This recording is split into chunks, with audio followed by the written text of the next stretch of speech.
Hey guys, welcome back to the channel. Welcome to another video. It's another all new news video that I've got in store for you today, talking about some of the biggest headlines that are currently buzzing around the world of football. And of course, with it being transfer window season, there are a lot of headlines at that, and a lot of rumors, a lot of whispers that are flying around about various players joining various clubs. And of course, this is where I round up some of the biggest headlines and some of the biggest talking points from those particular rumors and discuss them in this video. Before we go any further though in talking about all of that, I would like to remind you to please like the video and also subscribe if you're new. Both things are always and forever greatly appreciated. But for now, let's get into the headlines. So we're going to kick things off by talking about one Takumi Minamino, who is on his way out of Liverpool after news broke late last night that a fee has been agreed between Liverpool and Monaco for the Japanese international to go and join the French club. News broke last night that both clubs had agreed a fee of £50 million up front, plus £3 million to be put on in add-ons for the Japanese international, and that the 27-year-old is set to sign a 5-year contract at the French side. And everything on this deal seems to be agreed. It seems to be pretty much done and dusted. The only thing that is pending is a medical before official confirmation can really take place on this deal. And look, we all knew that this was coming. We all knew that this was probably on the cards this summer. I think that there was a slim chance that Minamino would be staying on at Liverpool. But when you consider that he's going in search of first-team football, you can't really argue as to why Minamino is leaving Liverpool and why Liverpool have decided to take this bid from Monaco to obviously give him what he wants. There is absolutely no doubt about it. Unfortunately for him, it just hasn't quite clicked at Liverpool for whatever reason during his stay here. There's no doubt that Klopp liked him. Obviously, otherwise he wouldn't have brought him in. He brought with him an energy to his game. There was a bit more of a killer instinct in goal, I think, and that was proof this season, especially with the way that he was obviously a squad player and helped in Liverpool's squad at key points this season, particularly during their domestic cup success. But it was clear that something just didn't click enough for him to kind of break through into that first team and kind of challenge that first team front three, as it were, like the way that Diogo Jota has done over the past couple of seasons, the way Luis Diaz has done, obviously, since coming into Liverpool in January. Minamino just didn't quite get the bit of luck or the run of consistency and time that he needed to kind of really stake his claim to that position. Obviously, he played a key part this season, like I said, in Liverpool's domestic cup success, in both the Carabao Cup and the FA Cup triumphs. He was top goal scorer in both of those competitions for the Reds. Played very well, and I guess you'd say that for £7.5 million, the fee that Liverpool brought him in for, to be that kind of squad rotation player and to obviously have as big of an impact as what he did in the games that he obviously did play, I think you can say that this was actually a good and solid purchase for what it was, and obviously to then sell him on for a bit more of a profit. You can't really argue with what Minamino has brought to Liverpool and what obviously Liverpool have used him for and what he's done for the club over his short stay, and how he's helped Liverpool obviously to even more glory. And like I say, it's completely understandable that he wants to go in search of first-team football. It's just a shame that obviously it hadn't quite panned out and worked out the way that many of us expected it to. But good luck to Takumi Minamino, starting a new chapter in his life by joining Monaco, a deal that is set to be confirmed when a medical is completed. Next, move on to big news regarding Romelu Lukaku, Chelsea and Inter Milan, as last night it was officially revealed that both Chelsea and Inter Milan had agreed a loan fee for the Belgian international. We all knew that this was going to happen at some point. We all knew that this was some way, somehow was likely to happen, that Chelsea were looking to cut their losses on the Belgian striker, and that obviously he wanted a return to Inter Milan. Inter Milan were very much open to bringing him back as well. And late last night, it was confirmed that that is going to happen this summer. According to one Fabrizio Romano, the man in the know and the man who knows Serie A like the back of his hand and knows it inside and out, according to him, an €8 million fee has been agreed between these two clubs. The fee could rise to 12 million based on various add-ons for competitive clauses and stuff like that. Apparently, Romelu Lukaku is taking a salary reduction. There is a reduction to his salary allegedly in his contract. But the interesting part about this is that beyond his loan spell, there is no buy option or buy obligation. So there is no way of knowing for sure whether obviously Inter will go ahead and buy Lukaku on a permanent basis beyond this loan deal taking place. Romano also states that beyond the medical happening, which is set to take on next week, there is set to be no problems whatsoever. It should be a swift and done and dusted deal from this point forward. So after the medical next week, this should be officially confirmed. And like I say, this was expected to happen. Chelsea were looking to cut their losses. Lukaku was looking to return to Serie A. Inter Milan were open to bringing him back. It works out for all parties involved. It seems to be the perfect transfer for everybody wanting to get exactly what they wanted out of it, basically. We knew that this was looking to happen, and it eventually has. And I think that whilst it can be good to cut your losses where it needs to be, and with obviously how this transfer hasn't exactly panned out the way that everybody expected, it obviously now means that Chelsea can now look forward to doing some transfer activity of their own. They've obviously lost a few key players, a few big players at that.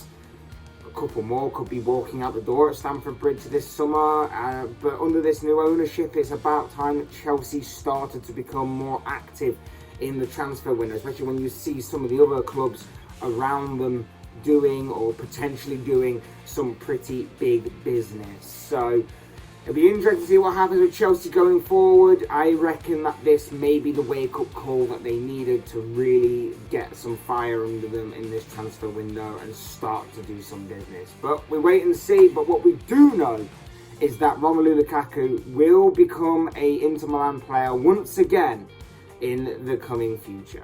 Next up, we're talking about Rafinha again, a couple of days removed from when I made a video on him in regards to Arsenal's interest. Allegedly, Tottenham have now very much entered the race to sign the Brazilian winger. Like I say, if you want to go back and check out the video I did a couple of days ago on Rafinha and the interest he was attracting from Arsenal, then please do go ahead and watch that. It makes for interesting reading on this particular subject. But basically, to quickly sum up what I said, basically, a journalist whose name escapes me right now basically came out and stated that Barcelona, who were very much interested in Rafinha, are now seemingly out of the race to sign the Brazilian because of time restraints and obviously their financial issues and the fact that they're struggling to register players and they may have other priorities. But that could have obviously left the door wide open for Arsenal to take advantage of. Now, whilst Rafinha has Barcelona as his top preference and then Chelsea as his next preference, and believe me, Chelsea's name has also been mentioned in this particular transfer story as well, it was obviously Arsenal that are seemingly making the most progress, and a deal was said to be close to being agreed for him. What we do know now, though, is that whilst Arsenal remain interested, Chelsea are lingering in the background. It is Tottenham, as of the past day or so, that have really began to make progress on this, allegedly, if reports are to be believed. Very early this morning, reports stated that Tottenham could be about to place a big offer on the table to Leeds to sign the Brazilian winger. It's being said that Spurs are willing to offer £50 million plus $10 million in add-ons for the 25-year-old, and that is all coming from journalist Gianluigi Longori. Longari. I really butchered that name. I apologize. I don't know if I'm pronouncing it right, but that is according to him on Twitter. Again, this could be a very interesting story that continues to develop. There seems to be a lot of interest in Rafinha. Like I say, if you want more of my thoughts on Rafinha, then do go check out that video that I made a couple of days ago. I think it is it makes for interesting reading on Arsenal's part. And now that obviously Chelsea are lingering, Barcelona link still hasn't completely gone away, but we can kind of understand if it is genuine that they have dropped out in the race. And now that Tottenham's name is also being mentioned, this could turn into one big transfer saga to come. But it will be interesting. It will be interesting to see what the future holds for Rafinha. Moving on to Newcastle, and there's been a bit of a quiet summer for Newcastle. There's been a lot of talk, but not a lot of action as the Premier League side, with obviously newfound wealth and massive lottery winners, shall we say, have been a bit quiet so far in this transfer window, to say the least. But that could all be about to change. Yesterday, it was revealed that Newcastle and Burnley had a verbal agreement in place over goalkeeper Nick Pope, as reported by Luke Edwards of the Daily Telegraph. It's being said that a deal has been struck between both clubs and that everything is in place to go ahead and give the go-ahead, the green light to continue to work itself out, and that a medical is the only thing that is standing in their way of making this deal official, as everything seems to be going ahead fine with this. Personal terms don't appear to be an issue. A fee is now being agreed. Everything is in place for Nick Pope to become the latest through the door at St James's Park and Newcastle. Interesting deal. We knew that Pope obviously had a big reputation at Burnley, and we knew that with Burnley going down, he may be one of the big players to leave the Clarets this summer, and that is exactly what has happened. As far as Newcastle go, this would probably be, I think, their first signing of this transfer window. Obviously, there was going to be a lot of intrigue and a lot of interest as to what kind of business Newcastle would do this summer, and with their newfound wealth and everything. So yeah, I'd say that this is a bit of a smart move by Newcastle. I think if you ask many Newcastle fans, I think a new goalkeeper was set to be on the agenda this summer. And Nick Pope, a Premier League proven goalkeeper by all accounts. England goalkeeper as well, England international. I don't think you can really go wrong, to be honest. I think this is a very smart piece of business by Newcastle to get done and over the line. I'm just going to be intrigued now as to the rest of their transfer business. There has been rumours here and there about various players walking through the door at St James's Park, but nothing concrete. And it's also been said by Luke Edwards again that there are a couple of stumbling blocks for Newcastle to kind of override in this transfer window when it comes to signing various players. But what we do know is that Nick Pope is set to become a Newcastle player very soon, pending a medical, and that Newcastle's transfer window has well and truly began right now. Next up, we move to Liverpool and their midfielder Naby Keita, and it is possible that this summer the Guinea midfielder could be about to receive a new contract at Anfield. The midfielder has certainly divided opinions since his arrival at the club, mainly, I believe, due to the amount of injuries that he's picked up that has been hindering both his rhythm and his consistency since joining the club. I think that there is a player in there somewhere. We have seen flashes and glimpses of how good Naby Keita can be, but the problem is that injuries have hindered that kind of level of consistency, and it's why we haven't seen it enough of this player. And whilst this news has obviously been speculated on for a while, that obviously with entering the final year of his contract, that Liverpool were debating whether to give him a new contract or to sell him on, or maybe to run down his contract or whatever it may be, it does seem that this story has more weight behind it, and that this is going to genuinely be the case for Liverpool to try and get him to sign a new deal with the club, due to the recent rumours of Gini Wijnaldum possibly returning to Anfield. Now, this kind of goes hand in hand because there were rumours and whispers that were beginning to generate and snowball a little bit at the time that was spreading about a potential loan deal occurring between Liverpool and PSG this summer over the Dutch midfielder to return to Anfield. However, those rumours were very quickly shut down and replaced with this story that Liverpool would be trying to tie down Keita to a new long-term deal. Obviously, the Ronaldo rumours came about because Liverpool were said to not be looking at a midfielder this summer and were said to be looking at a midfielder next summer. It seems that missing out on Chouinemi meant that they missed out on their plan A, and that Liverpool would then be moving on to next summer, where a kind of alternative seemingly would become more available and a better option for them to go for next year. We've talked about Liverpool wanting a midfielder a couple of times, so do go back and check out the videos that I made on that particular news story before. But this is kind of understandable. I didn't think there was going to be any kind of return for Wijnaldum, although as intriguing, as interesting as what it was, I just didn't see it potentially happening. Liverpool don't really go for stopgaps, even if it is for a loan. I could see the loan happening more, but even so, I just didn't think that was kind of Liverpool's thing, really, to perform a loan move at this particular time. But it does seem that Naby Keita is next in line for a new contract at Liverpool, and so too is Joe Gomez. Apparently, he's going to be receiving a new deal this summer as well, which is very interesting considering obviously he's been pretty much the fourth choice centre-back at Liverpool and the backup right-back, and whether or not now his place at right-back in the backup sense drops down even further with the addition of Calvin Ramsey this summer.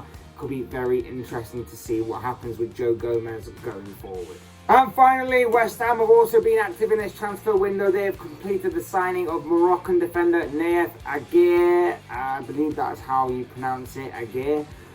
From Rennes, the defender signs for a fee believed to be in the region of £30 million and signs a 5-year deal with David Moyes' side. It is a position that certainly needed beefing up and strengthening, and that is exactly what West Ham have gone out and done here. They've got who many people are saying has been a top target of theirs for a while, top of their shopping list apparently, and like I say, they have definitely got a player that strengthens an area that we've looked at for a while and said is a bit of a weakness in terms of, especially this season, where you consider where most of the injuries and suspensions and everything have kind of impacted West Ham across this campaign.